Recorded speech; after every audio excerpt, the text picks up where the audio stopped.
За сайн байцгаана уу? Инхүү манай ээлжит нэвтрүүлгийг эхэлж байна. Эх орон таныг дуудаж байна. Аз номхон далайн бүсийн 19 орон доктортой хөгжлийн зорилгын хэрэгжилтийн асуудлаар чуулгаж уулзлаа. За энэ уулзалт Улаанбаатар хотод өрнөлөө. Боловсрал нь ядуурлыг бууруулах чухал урьдчилсан нөхцөл болох нь гэсэн сэдвээр Нэгдсэн үндэсний байгууллагын Бээжин дэх ЮНЕСКО-ийн захирал Оливер сонсогчдын анхаарлыг тэгш чанартай боловсролыг хүн бүрт олгох гэдгээр татлаа. За тэгш гэдэг үгэнд хамаг учир биш шүү. Мөн чанартай боловсрол. Түүнээс жигд гэж хэлээгүй. За энэ хоёрын хооронд асар ялгаа биш шүү. Монголд жигдрүүлээд байгаа. Бүгдийг нэг хайрцагт оруулсан. Тэгэхээр жигд гэж огт хэлээгүй. Тэгш чанартай боловсролыг хүн бүрт олгох. За тэгш гэдэг нь бол хүнийг онцгой юм шиг шалгалт аваад байхыг хэлж байгаа юм бишээ. 11 дугаар сургууль дээр саяхан 2 шатлын шалгалт яваад байна. Дэлхийд даяараа шаардаад байхад Монгол маягаар чухлын хүчин гэж үүнийг хэлнэ. За үүнийг л зогсоох гэж л чармаагаад байгаа юм. Насан туршдаа боловсруулах боломжийг бий болгох нь ядуурлыг бууруулах боломж. Мэргэжлийн боловсролыг өр өгөөжийг дээшлүүлэх мөн хөрөнгө оруулалт хийх нь хамгийн оновчтой арга болохыг тэрээр дуулгалаа. Оросын гадаад явдлын яамны мэдээллийн сайтаас өцөгдөр авсан мэдээллийг дуулгая. 21 дугаар сургуулийн талаар студенты школы 21. За та сонсож байгаа байх. Школьники гэж хэлсэнгүй. За энэ орос хэл дээр анх удаа ерөнхий боловсролын сургуулийг студенты гэж дуудаж байна. Школьники биш. За үүнд л ялгаа байгаа. Могут пройти обучение по направлению алгоритм, графика, мобильная разработка, компьютерная безопасность, роботехника, искусственный интеллект. За энэ сургалтыг Ахлахангад нь орж байна. Ахлахангийг жигдрүүлдэг байсан тэр зүйлээс татгалзаж байна. Саяхан Орос улсын боловсролын яамны сайд бас л жигдрүүлэх юм яриад сууж исэн. За тэр хадагтагийн би ярьсныг сонсоод энэ их сайхан, энэ их том орныг ямар урагшгүй хүн боловсролын сайд нь хийгээ сууж байна гэж бодож итэл энэ үзэгдэл удсангүй. Алдаа дорхоно засагдж байна. За тэр эмэгтэй ярихдаа Москва сурж байгаа 7-гийн А ангийн Игорь Владивосток шилжиж очиход үзэж байгаа заагдж байгаа хичээл яг л ижил байх ёстой юм дуулгаж байсан. Тийм биш ээ. Амьдрал бол сонголт. Эрх чөлөө бол хүчтэй. Хүн юунд хүрэх гэж байгаа, юу болохоо дэндүү мэднэ. Хүн хэн нэгнээр төлөвлөгдөггүй. За яг л энэ үгийг сая Харвардын 2019 оны төгсөлдөр Харвардын ерөнхийлөгч дуулгаж байсан. За хэрвээ миний фэйсбүүкээр ордог бол Харвардын ерөнхийлөгчийн хэлсэн үгийг тэнд буулгасан байгаа. За мөн түнчлэн энэ төгслөн дээр өргөдөж ирсэн Германы канцлерийн үг бий. За гайхалтай үгнүүд бий. За энэ сургууль бол алгоритм, график, мобильная разработка, компьютерная безопасность, робототехника, искусственный интеллект гэдгийг үздэг юм байна. Средняя продолжительность обучения составит от 2 до 3,5 лет. В курсе обучения включены 2 стажировки в компании от полугода. Тэгэхээр энийг аваад үзэхэд сургалт ангаараа 2 жил 16 сар болж байна. Хөгжлийн инженерч клуб нь 16 жил дараалан 16 сарын сургалт хөтөлсөн. Цаашаа оюунлгууд бие даадаг. За би оюунлгууд гэж хэлж байна. Оросод студенттэй орсон оюунтан биш оюунлгууд. Бие даадаг. За өөрөө холдоод өгдөг. Яг шүү үүрнээс нисдэгтэй яг адилхан. За тэгээд тэд сургалтын төвүүдэд багшлаад байгааг сүүлийн 6 жил хангалттай сонслоо. Жуулчин аваад явах бол энэ үхэнд орчуулгын ажил гаргууд хийдгийг би өөрийн нүдээр харсан. За тийм учраас энэ бүгдийг мэдээд community college байгуулж байгаамаа. За цаг нь ч ирлээ. За энэ нь community гэдэг нь нийтийн гэсэн үг шүү. Community нийтийн гэсэн үг. 8-9 дугаар ангида хураамжаар явна хүүхдийн 20,000-ыг За энэ хураамж бол 23 дугаар сургууль, 1 дугаар сургууль, 11 дугаар сургууль нөгөө төрийн гээд яриад байгаа 3 Кембрижийн сургуулиас баг гардаг. Манайх хувийн сургууль биш шүү. Нийтийн төрийн гэж тэр нэр томьёонд орохгүй. Тэр чинь цалингийн зэсээр явдаг багшийн оронтоо заасан зүйл. Манай дээр бол эцсийн үр дүн гаргадаг public service. Үүгээр их ялгаатай. За ингээд 10 дугаар ангида бие даат төгсөөд TOEFL, SAT, Education for SAT зэргийг өгөөд 11, 12 дугаар ангида Америкийн сайн санааны залуустай залуусаа урьж авчирна. Жири Жамат зэргийг үсгэе. Өөрөөр хэлбэл мастерд орох шалгуурыг. Учир нь Америкт бакалавр авсан хүн болгон мастерд орж чаддаггүй. За бид ярихдаа 40 орж чадахгүй байх гэж хэвлэл яриад байгаа болохоос нийт төсөгчдийн 60 орж чаддгүй. За ийм зураглал хаач байдаг. Тэгэхээр энд багаасаа энийг үзснэ гэдэг чинь ирээдүйн итгэлтэй байна. За нөгөө зүгээр таатай мэдээ үзэхэд TOEFL-ыг 87-оос дээш оноо авсан улсуудад дахиж нэг ийм шалгуур шаардаад байдгүй. Тэгэхэд манайх 100% 87-оос дээш гарчдаг. Энэ бол үнэхээр гайхамшиг. За би энийг өөртөө наалдуулдгүй гэдгийг би байнга дурдж ярьдаг. Учир нь хүн өөрөө сурдаг. Ирэх чөлөө сонголт өөртөө итгэлтэй, өөртөө үнэмшилтэй байдал бол байнга амжилтанд хүргэдгийн яруу тод жишээг хамгийн дэлхийд тосрогдсон Монгол оронд бий болж байна. За тэгэхээр зорилт, сонголт, чармаалт ямар хүчтэй байдгийг л энэ үзүүлээд байгаа. За нөгөө талаар багшлаад гаршаад байгаа залуу менторууд шууд мастер болох боломжтой юм аа. За энэ нь бол 10 дугаар ангиасаа бас энэ Community College-д орсон учраас стипенд авна. 11, 12 дугаар ангидаа стипенд аваад ирэхээр энэ сургалт үнэгүй бол таарж байгаа маа. 87 оноо авсан оюунлагууд сайн дурын ажил хийж гин. За 100-аас дээш оноо авсан ментор хийх эрхээ авч байгаа. Тэгэхээр манай менторууд бүгд үзүүлэлтээ 100-аас дээш оноотой. Энэ дэлхий дээр хаач байхгүй төрөмгийн чадвар шүү. За 2 жил дадлаг хийж 2 жил ментор хийсэн нэг нь Master of Education-ыг авч байгаа. За ийм сургалт Монголд даяар байхгүй. Багш бол Master of Education байх ёстой юм. За тэгээд Doctor of Education хүн сургуулийн захирал хийж явах ёстой. Гэтэл манай дээр энэ сургалт өнөөдрийн байдлаар хараахан алга байна. Ийм байдлаар боловсрал үйлдвэрлэл болох бид өвөр Монголоос болон Тува, Бурят, Алтай зэрэг мужаас ахлах ангийн хүүхдүүдийг авах тул төрөлцсөн ахлах сургууль үйлдэх нь тодорхой байна. За үүнд октын сургууль мөн хөвгүүдийн сургалт зэргийг нэрлэж болно. За биний дурдаад байгаа энэ сургууль чинь хувийн биш шүү. Тэгээ минийх ч биш. Би тэнд багшлах багшийг бэлдэж чадаад байгаа учраас ийм итгэлтэй юм яриад байна. Намайг сонсож байгаа улсууд дандаа нөгөө хүн эсвэл ихэнх нь өөртөө юм хийдэг учраас танд амжилт хүсье, таны тэр сургуульд хүүхдээ оруулна. Энэ миний сургууль биш шүү. Тэгэхээр ийм сургуулиуд байгуулагдана. Бүгд public. Хүүхдэд үнэгүй байх юм. Үр дүн дэлхийн хэмжээнд байх юм. Ийм л энгийн. За бага орлоготой, бага зэргийн зардал гаргаж байгаа улсуудад бол энэ бол хамгийн таатай мэдээ. Боловсролын реформ чанартай боловсрол хөрөх чадвар байгаа. PISA-д Монгол улс 2021 онд орох юм. За 2021 онд Кембрижийн ингээд байгаа бүхий сургуулиуд, төрийн болон хувийн сургуулиуд бүгдтэй англи хэлээр өгөх юм.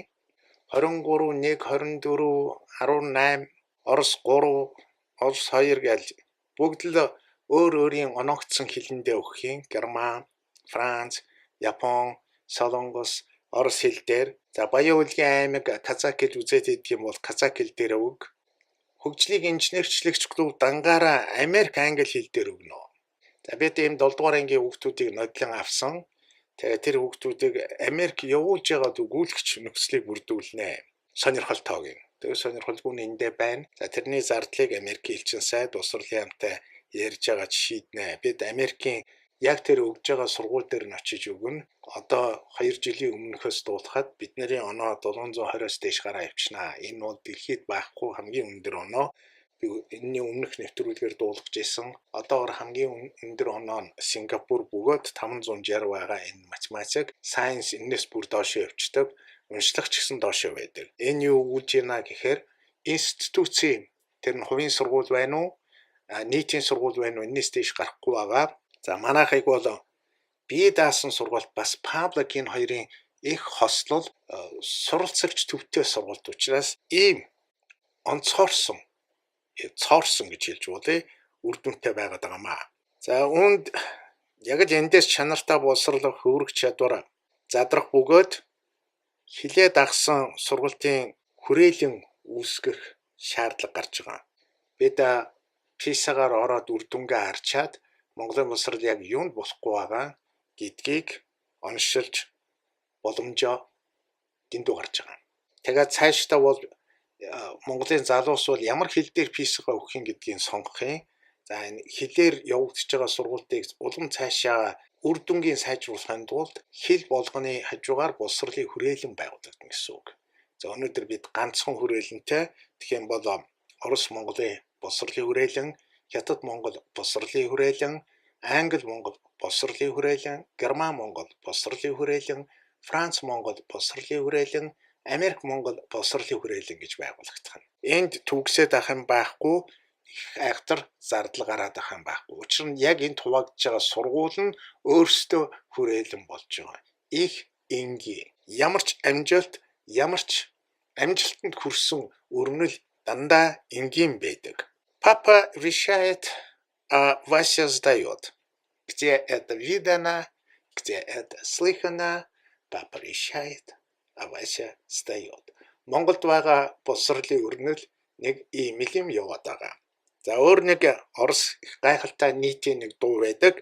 Нам это не проходили, нам это не задавали. Ингээд сургалтанд л ороогүй бол хийж чаддгүй, гэрийн даалгаварт л өгөөгүй бол бас хийж чаддгүй.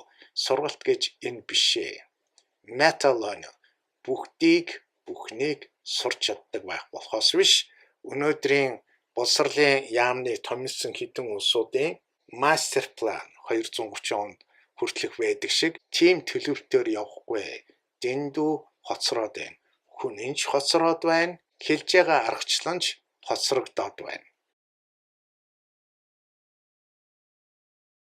Хөгжлийн бодит заалт, зорилго, тохируулга тусгагдсан доктортой хөгжлийн зорилт 2030 аль ч нам эвсэл засгийн эрхэнд гарсан төрийн бодлогын залгамж чанарыг заавал хадгалж хуульчилсан баримт бичиг мөн тул түүний 1-р үе шатанд хэрэгжүүлэхээр тавигдсан зорилтуудыг 2020 он гэхэд тайлагнах байнгын бүтэц үүлэгдэж байна.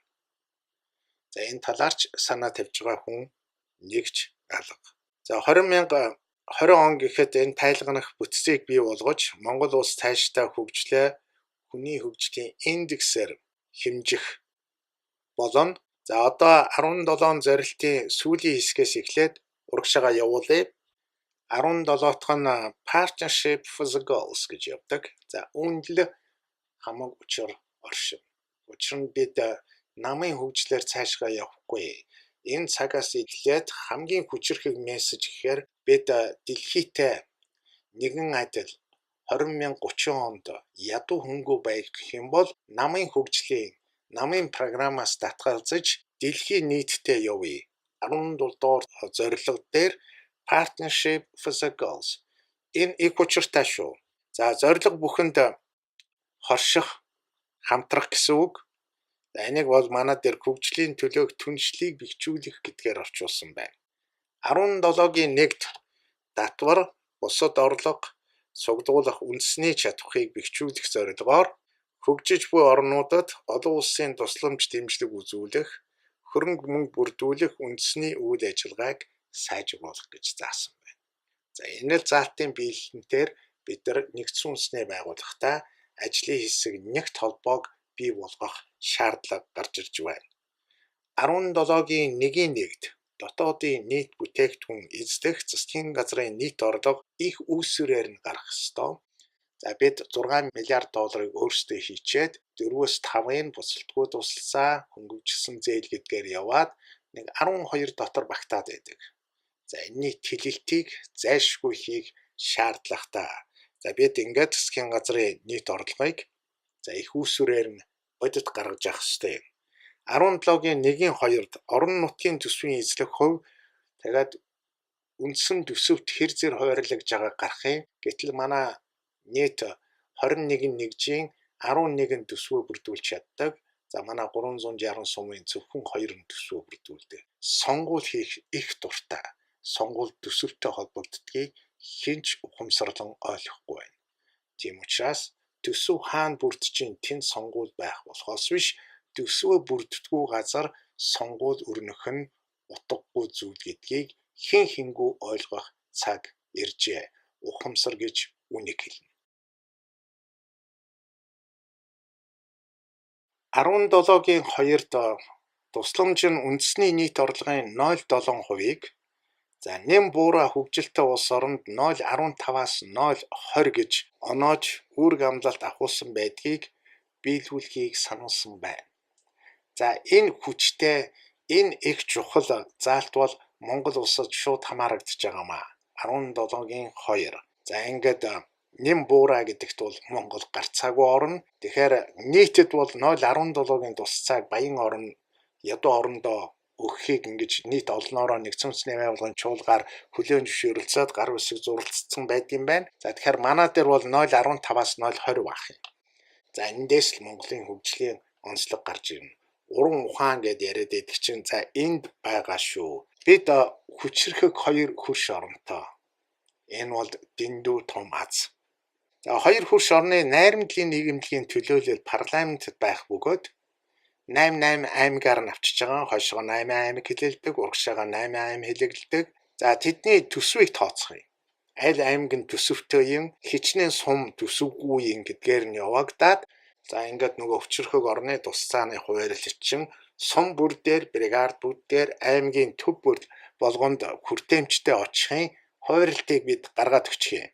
Ингээд тооцоод тэгээд аймаг сум бүрээс нөгөө хүчрэхэг 2 улс орнд руу юу борлуулж болох юм, юу хийж болох юм, энэ дээр төлхөө анхаарах юм.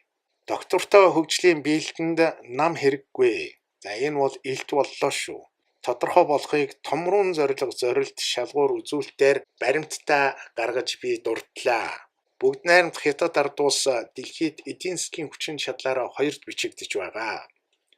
Монгол улстай 20 миллиард долларын арилжаа хийх төлөвлөгөө гаргацаа. Орос холбоот улс нь дэлхийн эдийн засгийн хүчин чадлаар 10-д бичигдэж байгаа. Монгол улстай эдийн засгийн хамтын ажиллагааг 25 миллиард долларын дотор өрнүүлэх сэтгэл гаргаад байгаа. Монгол улс өнөөдөр 3 сая хүн амтай гэхэд Оросын айрам шиг бай гэх юм бол учир нь Оросын айрам 3 сая хүнтэй 47 миллиард долларын төсөвтэй байна. Товчхондоо Орос зэрэг шиг амьдрий гэх юм бол 47 миллиард долларын төсөвтэй байна. Өнөөдрийн бидний өргөд 12 гээд авчээ л да. 12 биш. Монголын төсөв эхний ээлжийн тэлэлт нь 47 байхаар байна. Бид хойд урд хөрштөөгөө 20 миллиард 25 миллиардын арилжаа хийх юм бол энэс илүү тоо гарч ирэх нь тодорхой. Монгол иргэн бүрийн амьдрал 6 дахин өснө. Дархан Эрдэнэт Булган аймаг 500 мянга. Энэ нь бол Английн зэвсэгт хүчний тоо мэрэгжлийн цэрэг байдаг учраас ийм бага байдаг бахан. Энэ нь 50 миллиард долларын төсөвтэй. Зөвхөн энэ 3 аймгийн иргэд Английн цэрэг шиг амьдрахад Дархан Эрдэнэт Булган аймаг 50 миллиард долларын төсөвтэй байна. Яг ийм хэмжүүрээр бид цаашгаа явах хэрэгтэй. Парламентыг мөн Алтай аймгийн найрамдал нийгэмлэгээр төлөөлнө. Үүнд Монгол Япон, Монгол Солонгос, Монгол Турк, Монгол Унгар. Япон эдийн засгийн үзүүлэлтээрээ дэлхийн 3-т ордог. Солонгос 6-д орж байна. Турк 12-д орж байна. Унгар 41-т яваа. Ирээдүйн Монгол улсын дэлхийн хөгжлийн байршил бол 41. Өнөөдрийн Унгар гэсэн үг. Тэр үед энэ нөхцөл бас л дээшээ агцсан байх юм. Парламент бол төлөөллийн байгууллага. Үндсэндээ бид нар дэлхийн хөгжлөөрөө 2, 3, 5, 10, 12 41-т орж байгаа улс орноос эдийн засгийнх нь өөрийнх нь үзүүлэлтийн оноолтоос 0.20% хүртэлх тусцаа дэмжлэгийг авах гэрээ бидний өмнөөс олон улс нэгдсэн үндэсний байгууллагын чуулга хийчээд байна. Энийг зохион байгуулж чадахгүй бол эргүү гэдэг нэрэнд гарцаагүй таарна. Бид энийг хийх ёстой. Амлалт авсан тусламжийг өр өгөөжтэй зохион байгуулах нь монголчууд бидний үүрэг. Алтай угсаатны дотор Америкийн индейчүүд холбогдох тул төлөөлөлт хэлэх боломжтой. За Унгар улс Европын холбоог давхар төлөөлөх таатай байдал нэмэгцээр бодит тусалцаа зузаарах нь тодорхой байна. Доктортой хөгжлийн 16 дугаар хэсэгт Peace, Justice and Strong Institution энх тайван шударга ёсыг цогцлоох гэж буужээ. За энэ дээр бүхэл бүтэн орчуулгыг орхитуулсан байна. За энэ хэрхэвч болохгүй Strong Institution. Энэ л Монгол нийгэмд өгүүлэгдэж байгаа, дутагдаад байгаа бүтэц институцийн бүтэц зохион байгуулалт хөгжил сул дорой байгаа тул хариуцлага, сахилга, дэг журам бүрэлдэхгүй байгаа юм. Тэгэхээр Монгол улсад юу л өгүүлэгдэж байна? Strong Institution. За энэ орчуулгыг санаатаа хийгээгүй хүн энэ бүхэл бүтэн нүдэнд бууж байгаа их бодит томьёолыг орхиж гин гэдэг чинь энэ ноцтой асуудал. За 16-гийн 1-д хүчирхийллийн бүхий л хэлбэрэл. За энийг all form of violence. Хүн арилжаалагч, хүний авир нь их таагүй. Тэр нь хүчирхийлэл. Тийм учраас хүн байна гэдэг чинь хүчирхийлээс ангид байна гэсэн үг. Боловсрол бол хүн байх, хүн болох гэдэг нь хүчирхийллийн мөн чанарыг ойлгох, түүнээс татгалзах ухамсартай байна л гэсэн үг. За энийг 100 мянган хүн амд ноогдох санаатай алгын хохирогчдын тоо хүүсээр нь гаргадаг. За ингэж индекс бүрддэг. За мөн түнчлэн 100 мянганд ноогдох зөрчлөөс үүдэлтэйг нь гаргаж 12 сарын байдлаар ноогдлоор нь бие бялдар бэлгийн хүчирхийлэлд өртсөн хувь оногдлыг гаргадаг. Амьдардаг орчноо ганцаараа алхахад аюулгүй хүчирхийлэлд өртсөн 1-ээс 17 насны хүүхдийн тоо нийт шоронгийн хоригдохсдын хэдэн хувийн шижигтнэр татагдсан байх зэргээр эндээс тодорхойлогддог. Бид олон улсын экспертүүдийн гаргасан тэрл хэмжүүрээр бүхий л төрлийн өрнөл, бүхий л төрлийн дэвшил, хөгжлийг индексээр нь тооцно. Эний түрүү хэлдгээр Монгол улс яг л хөгжлийн индексийг ямар үзүүлэлт байна, яаж тооцож байна, яг л түүгээр гаргаж явах ёстой. Peace, Justice and Strong Institution. Дотоод гадаад санхүүгийн хууль бус урсгалын нийт хэмжээ заалтыг шаарддаг. За Монгол улс холбогдох байгууллага гэдэг нь санхүүгийн тагнуул болох хамтран ажиллах чаддаг байх хэрэгтэй байна. Бид гэрээнд нэгдэн ороод гаруй хэсгээ зурцсан хамтын ажиллагааны тэр талбар дээр хоосон үзүүлэлттэй яваа. Тийм учраас Монгол улсад санхүүгийн тагнуул байгуулах шаардлага гарсан. Бид энэ нэгжийг байгуулах, суралцах үүрэг оногдож байна гэсэн үг. Цагдаагийн ерөнхий газар биш, цагдаа дотоод цэрэг нь тойргийн зохион байгуулалтанд орох нь нүдийн шаардлагад нийцэж байна. Цагдаагийн даргатай хувилдаад байна. Мөрдөн байцах газрын даргаыг элсүүлж яваад байна. Тэгэхээр цагдаагийн байгууллага тойргийн журамд ороод ирэхээр ерөнхий газар гэж байхгүй болно. Хууль дагдаг болно. За тийм учраас бид энийг шин зохион байгуулалтанд ороод за энэ нь үндэсний гвардж болох нь. Хэлийн цэрэг тогтмол цэргийн хүчин манайх зэвсэгт хүчин гэж явахгүй тогтмол цэргийн хүчин. За энэ их ялгаатай. Бид энхийг сахиулах Монгол улс ер нь бол дэлхийн энхийг сахиулах төв болж байгаа. За тийм учраас ийм зохион байгуулалт зайлшгүй орж байгаа. Энхийг сахиулах анги нэгтгэл. За гамшихаас аврах салбарууд төрийн харуул хамгаал гэсэн үндэсний аюулгүй хороо байгуулах гэж байна. Энэ ялгаатай шүү. Одоо байгаагийн тагнуулын газар өргөцсөн хэлбэртэй болж байна гэсэн үг. Тагнуул гэдэг нэр дэндүү томдоод байгаа За яг тагнуулынхаа функц байхгүй хэрнээ их томцсон чимээ нэртэй. Хэдий тийм боловч би энийг байгуулах хэрэгтэй. Ингээд яг одоогийн нөхцөлд хулгай их дэлгэрсэн юм байдалд мөрдөх товчоо энэ чухал болж байна. За мөрдөх товчоонд эдийн засгийн гэмт хэрэгтэй тэмцэх алба, өнөөдрийн авилгатай тэмцэх алба, хүний 8 хар тамхи мөнгө угаах гээд мөн түнчлэн тагнуулын сөрөх, тагнуулын газар, за түүнтэй адил үүрэгтэй алба хилдэс газрууд ороо явчихж байгаа. За энэ бүхэн гадаадын нэгжид байрлаж байгаагаараа орохыг бид энийгээ гадаадын тагнуул гэж яриад байдаг. Гадаад улс оронд Монгол иргэдийн үйл ажиллагааг хяндаг газар. Тэгэхээр энэ бас их ялгаатай. За ингээд тагнуул гэдэг нэр байдаг боловч энэ уур ухаан шаардсан албыг 21 дугаар зуунд тохируулан байгуулах цаг иржээ. За би энэ дээр бичлэн хүчин чармаах болно. Яг л нөгөө intelligence service гэдэг нь оюунлаг үйлчилгээ. За яг энэ нэрэнд нь тааруулж оруулна Монгол орны эдийн засгийн хүчин чадлыг огцом өсгөх илт энгийн бодит амжилтын байгууллага байх юм. Institute for Economic and Peace staff Сиднейд байрлалт юм байна, Нью-Йоркод байрлалт юм байна, Хагиод тэгээ Мексикт.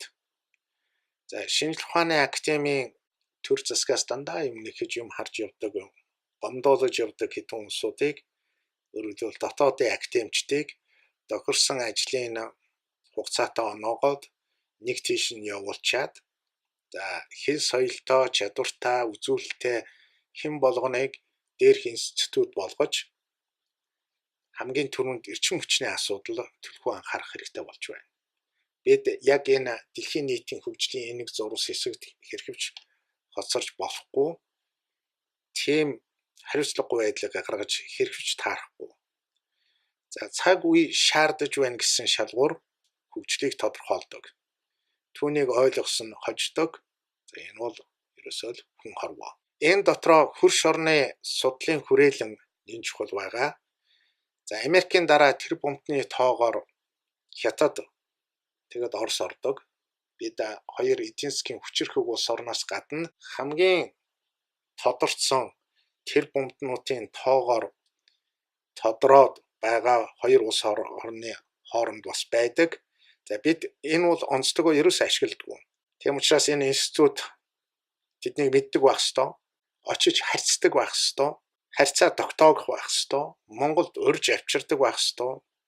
Санаа бодлыг илэрхийлсэн телевизийн нэвтрүүлэг хийдэг байх ёстой. За үүний тулд Хятад, Орос хүмүүсийг энэ институтаа урьж ажилуулдаг байх ёстой. Бид хоёр хөрш орноо их сайн мэддэг байх ёстой. Тэр дотроо хүн хөгжлийг болохоос биш зүгээр хоосонтоо улс орны хөгжлийг дэмий яриа суух биш. Амжилтанд хүрсэн хүчирхэг хүмүүстэй Монгол орн найз байх ёстой. Үүнд Монголын инх тайвны хүчин чадал оршиж байна. За ингээд нэгдсэн үндэсний байгууллагын 17 зорилго 169 зорилт 241 шалгуур гэж 2016 онд өгүүлж байсан бол шалгуур хэдийнэ 441 болцоо. За ингээд өөрчлөгдөөд баяжлагдаад яваад байгаа. За тэр бүрийг бид энэ нэвтрүүлгээр дуулгах болно. Бид гол санаа нь хүртээмжтэй өсөлт, үр бүтээмжтэй хөлбөр эрхэлт байдаг. За тэгэхээр доктортой хөгжлийн гол санаа нь хүртээмжтэй өсөлт, бүтээмжтэй хөдөлмөр эрхлэлт. Ингээд өнөөдрийн нэвтрүүлгийг их таатай мэдээгээр дуусгая. Өнөөдөр 73 настай энэтхэгийн тэр бомтон одоо 8 орчим тэрбум долларын хандив өргөж байгаа юм байна. За энэ боловсролын байгууллагад өмнө энэ хүн 21 миллиард долларыг өргөцсөн юм байна. За энэ нь одоо манай төсөвтэй адилхан, манай өртөө адилханыг нэг иргэн хийж байна. Хувь хүн, иргэн хүн, эрх чөлөөтэй хүн, бүтээлч хүн ямар хүчирхэг байдгийг тод яруу жишээ. Түүнээс Монголын засгийн газар биш, ерөнхий сайд биш, тусмаа ерөнхийлөгч биш шүү. Intelligence Service. Intelligence Service-ийн гол хийх ажил нь Чингисийн хэлсэн үг. Эв наримтлаас илүү их хүч энэ дэлхий дээр байхгүй. За энэ үгийг Чингис хэлж, тийм учраас санаачлахтаа нэгэнд ертөнц нээлттэй Америкийн нэгдсэн улс Монгол улсад 350 сая долларын тусалцаа үзүүлж энэний өмнө 280-ыг өгсөн. Солонгос улс саяхан 500 саяыг өглөө. Хятад улс 700 сая юан. Ингээд Япон улсынхыг би зориуд архи энд тусгай нэвтрүүлэг хийн. Бид ийм азтай байдаг. Гэтэл сэтгэлгүй улсууд төрд дүүрч